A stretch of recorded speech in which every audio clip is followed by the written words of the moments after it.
Hello, dear students. Welcome back. And we came to know that finally Dr. Sadao operated the enemy. He had felt the tip of his instrument touching the bullet. The bullet was out. Then the pulse was somewhere very less. He gave him an injection, and the man was okay. That is why he said, "This man will live in spite of all," he said to Hana inside. Now, page number 35, last two lines. The young man woke so weak, his blue eyes so terrified. Young man here refers to enemy. He woke means now he came out from his anesthesia for the first time. He is in his consciousness when he is going to see Sadao and Hana. He was unconscious. He didn't know what Sadao and Hana were doing for him, or whatever Sadao did for him, his operation and everything else. He did not know anything, and now for the first time he is coming to his senses. Yes, he was so weak. It was so much loss of blood, and then bullet and operation and torture and many more things. He was having blue eyes, and these blue eyes were terrified because he knew that he was a prisoner of war. He was running and he was there kept by some rocks. So he has had those kind of memories in his mind. He was terrified. He was specially terrified when he perceived means he came to know where he was. He came to know that he was at some Japanese place, in the house of some Japanese, and it was very easy for him. When he saw around, everything was Japanese, as we have already discussed in the text. He was there in Sadao's father's room, and Sadao's father did not allow anything foreign in his room. So he saw that where he was. He was so terrified that Hana felt compelled to apologize. He was so pitiful, he was so much terrified that Hana wanted to console him. She herself served him, for none of the servants would enter the room. This was very clear by the servants that they would not do anything for the enemy. When she came in the first time, she saw him summon means collect, his small strength, because he was not having that much strength now, he was very weak. His small strength to be prepared for some fearful thing. For this weak person, even getting up from the bed was a fearful thing. So this man, enemy, was trying to collect his energy when Hana came for the first time after he came into his senses. "Don't be afraid," she begged him softly. Hana called very softly, "Don't be afraid." "How come you speak English?" he gasped. Gasp means to breathe heavily. So he was very surprised to know that Hana was speaking English. He was in Japan, but Hana knew English because he was in America for many years. So she replied, "I was a long time in America." She saw that he wanted to reply to that, but he could not. Enemy wanted to reply to Hana. He should have asked, "Why did you go to America? When? Or are you an American?" Maybe anything. He wanted to ask something, but he could not. And so she knelt. Knelt means sat on the knees, and fed him gently from the porcelain spoon. So she gave him food with this porcelain spoon. It's especially the white colored uh, clay kind of thing from China, especially. Hindi में इसको चीनी मिट्टी बोलते हैं. He ate unwillingly, but still he ate because he was in an enemy country. For him, Sadao and Hana were enemies. Simply like he was enemy for Sadao and Hana and every Japanese. So every Japanese was his enemy too. He did not want to eat, but still he ate because he wanted to come to his strength again. "Now you will soon be strong," she said. Hana said, not liking him and yet moved to comfort him. Hana was not liking this person. Again, patriotism. She was not liking him, but as a human being, she wanted to make him comfortable. That's why she said this. He did not answer. When Sadao came in the third day after the operation, he found the young man sitting up, his face bloodless with the effort. For him, sitting up was a very risky thing, and he was not so much fit, and he was not having that much energy to even hold his body in the sitting position. So his face was bloodless with this effort. Lie down, Sadao cried. Do you want to die? Sadao, you can see a caring doctor in him in this dialogue. He said, lie down. Do you want to die? He forced the man down gently and strongly and examined the wound. He was very concerned about the wound because the man was trying to sit down and it could have hurt the wound and the stitches. You may kill yourself if you do this sort of thing, he scolded.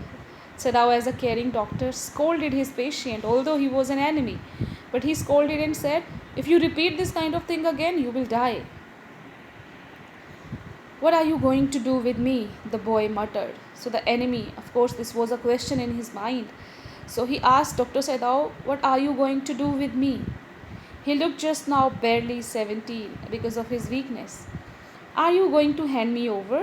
He directly asked, are you going to hand me over to police? What are you going to do with me? For a moment, Sadao did not answer. He himself did not know the answer. He was not sure whether he would hand him over or not. He is still not sure should he have saved him or not. He finished his examination and then pulled the silk quilt over the man and replied finally, I do not know myself what I shall do with you, he said. This is important line. He was not clear. He was in dilemma. Dilemma between patriotism and humanity, you can see clearly here. He very clearly said, I do not know myself what I shall do with you. I ought of course to give means I should of course give you to the police. You are a prisoner of war. No, do not tell me anything. He put up his hand as he saw the young man was about to speak.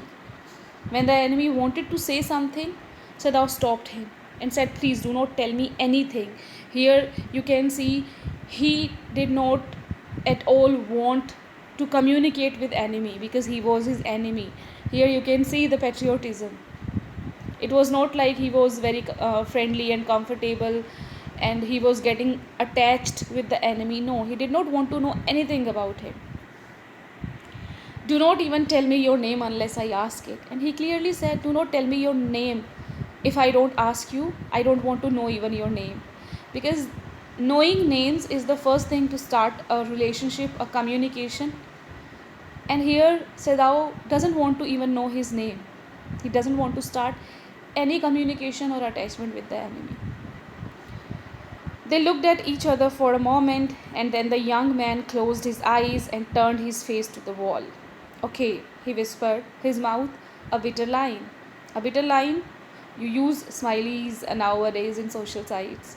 So bitter line, with the bitter line we have that smiley. That means, okay, I'll keep quiet. Outside the door, Hana was waiting for Sadao. He saw at once that she was in trouble. When Sadao was there inside enemy's room examining him, Hana was waiting out and she was in trouble.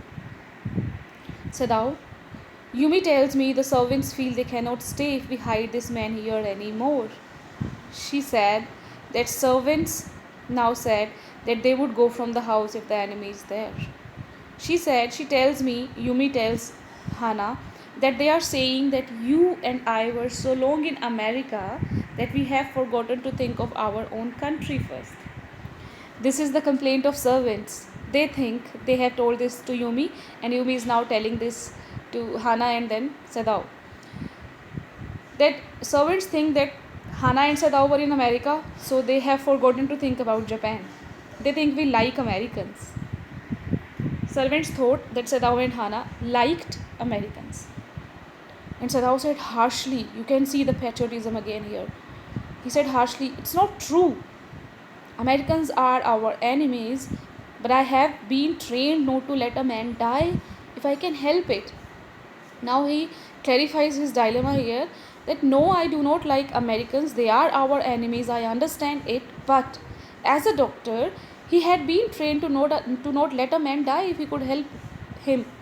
So there was his duty. Duty comes first. Duty should come first. And for Sadao, it was there. The servants cannot understand that, she said anxiously. Hana said worriedly that servants could not understand about duty. they are just patriots and they wanted Sadao and Hana to behave like true patriots and kill or hand over this man to police. No, he agreed. Sadao agreed. No, servants could not understand this. Neither seemed able to say more, neither Sadao nor Hana. They were not able to say anything about this. And somehow the household dragged on, carried on, kept on. The servants grew more watchful. Watchful means careful.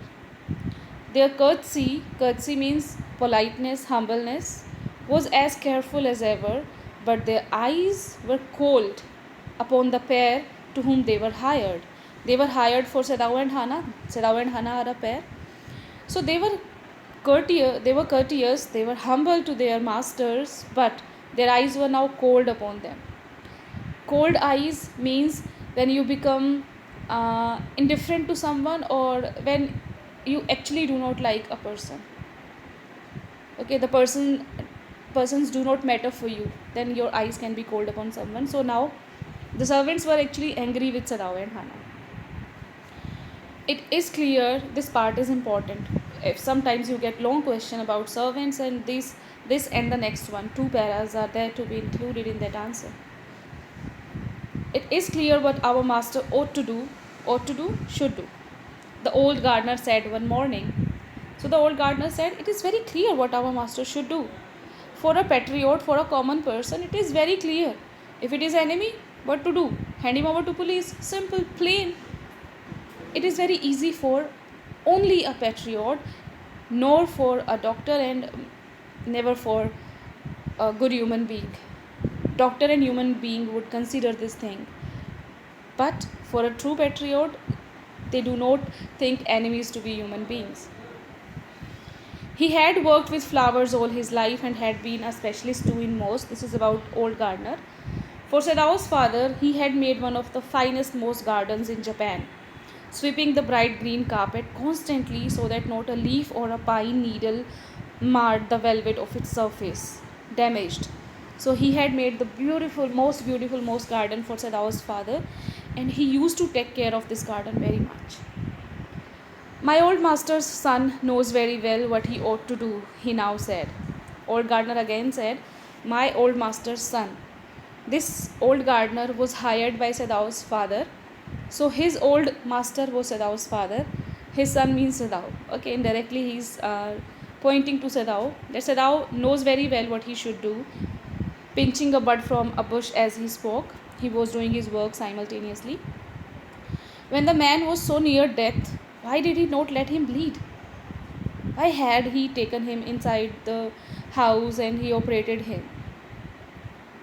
That young master is so proud of his skill to save life that he saves any life, the cook said contemptuously. Contemptuously means with dislike or with hatred. So cook, who is a female, she said that our young master is very proud of his skill. That is the reason, to prove his skill he had saved even an enemy's life.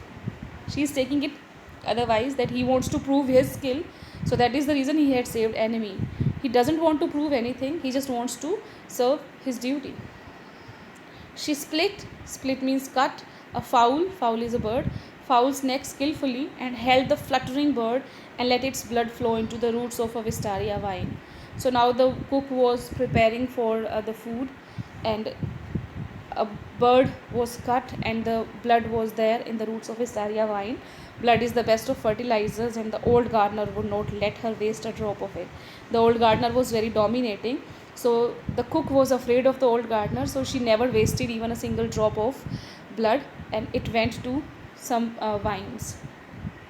It is the children of whom we must think, Yumi said sadly. Yumi, who was the servant for children, she was more concerned for the children. So she said, Dr. Sadao should at least think of the children. What will be their fate if their father is condemned as a traitor? If their father is titled as an person against the nation? What would be their future? They did not try to hide what they said from the ears of Hana as she stood arranging the day's flowers in the veranda nearby. And she knew they spoke on purpose that she might hear. When the old gardener, Yumi, and cook, they were talking about this, they deliberately were speaking so that Hannah could also listen to them. That they were right, she knew too in most of her being. Somewhere, Hannah also knew that they were not wrong. If we talk about patriots or commoners, they were not wrong on their places. But there was another part of her which she herself could not understand. But why could she not think like them? It was her inner conscience, but she could not understand it. It was not sentimental liking of the prisoner. Okay, they did not like that prisoner Sadao and Hannah because of that he was an American. If he was not there, if any Japanese were there, if any other American were there, they would have behaved equally. In the same way they would have behaved if there were any other person who was dying. So there was not sentimental liking for the prisoner of the war. She had come to think of him as a prisoner. She had not liked him even yesterday when he had said in his impulsive way, "Anyway, let me tell you that my name is Tom." So Hannah did not like Enemy at all, even when Enemy told her his name. So for the first time in the chapter, you are getting the name of the enemy. He said, "My name is Tom." So the name of the enemy is Tom. Please keep it in mind whenever you get the character sketch of Tom. Don't get confused who Tom was. Tom was the enemy, the prisoner of war who was saved by Sadao and Hannah. She had only bowed her little distant bow when he told his name to Hannah. Hannah just bowed. She saw hurt in his eyes, but she did not wish to assuage it. Assuage means calm it down. So there was hurt. He was hurt that he had told his name, but Hannah did not. Indeed, he was a great trouble in this house, and Hannah knew it. So in this way, we have got the name of the enemy here. This is it for the day. And now, today onwards, I'm going to give you a new word at the end of the every video. And what you have to do is to write them in your own dictionary. Start preparing a dictionary, and you can have a very small notebook, and you can give 3 to 4 pages to each and every letter, A, B, C, D, then up to Z. So the first word for you is ambivalent. It's not ambivalent, it's ambivalent. Characterized by mixed feelings about someone or something. Okay, mixed feelings. You are not sure about someone or something. Uncertain and indecisive about someone or something. You don't know whether he is good or bad. You have mixed feelings or mixed experience. For example, he was ambivalent about his weekend trip as he had many things pending on his to-do list. Whatever list he had made to do on the picnic, he was not able to do all the things, so he was having mixed feelings about this trip. So he was ambivalent. Okay, write this in your own dictionary. See the video again. Have a good day.